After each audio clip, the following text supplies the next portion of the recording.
খেলিছ এ বিষলয়ে বিরাট শিশু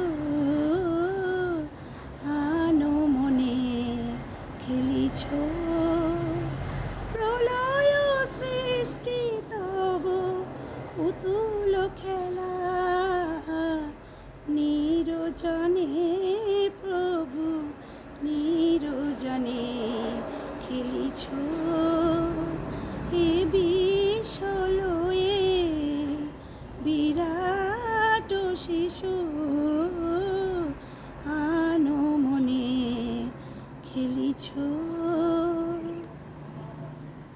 জয়গুরু।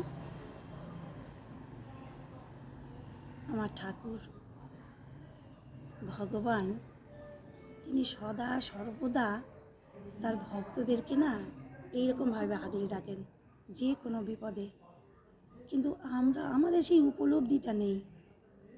তাই জন্য কিন্তু বিপদের সময় আমরা সেটা উপলব্ধি করতে পারি না যে তিনি কিভাবে আমাদের রক্ষা করে চলেছেন প্রতি মুহূর্তে।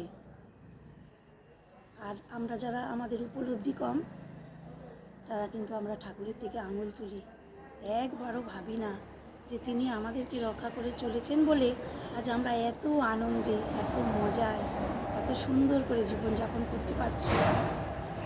ভগবান যিশু তার এক পরম ভক্ত ভগবানকে বলছেন যে ভগবান আমার একটা নালিশ আছে তোমার কাছে।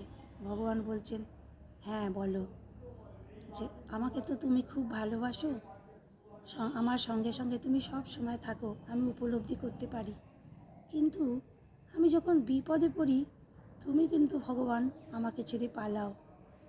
তো ভগবান যিশু বলছেন তুমি কি করে বুঝলে যে আমি তোমাকে ছেড়ে পালিয়ে যাই? বলছে সেই যে সেদিন নদীর চরের ওপর দিয়ে হাঁটছিলাম দুজনে, হঠাৎ করে ঝড় উঠল, আর তখন তারপরে দেখলাম যে তুমি নেই, কারণ ওখানে দুটো মাত্র এক জোড়া পায়ের ছাপ ছিল। ভগবান বলছেন যে ওরে তোরা যে আমার সন্তান, বিপদে পড়লে আমি কি থাকতে পারি? ওই যে এক জোড়া পায়ের ছাপ দেখেছিস, ওই পায়ের ছাপটা তো আমার। আমি তখন আমার সন্তানকে বিপদে পড়লে ঠিক এরকম করে কোলে তুলে নিই, তাই তাদের পায়ের ছাপ কিন্তু তখন আর পড়ে না।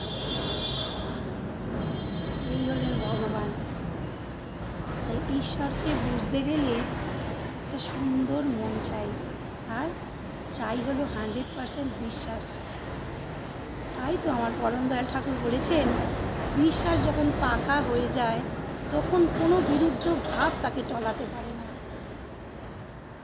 আর বিশ্বাসটা পাকা করতে গেলে তাকে ভালোবাসতে হবে, একদম অন্তর দিয়ে ভালোবাসতে হবে, তাহলেই আমাদের সেই বিশ্বাসটা পাকা হয়ে যাবে, তখনই আমাদের জীবনটা অনেক সুন্দর হয়ে যাবে।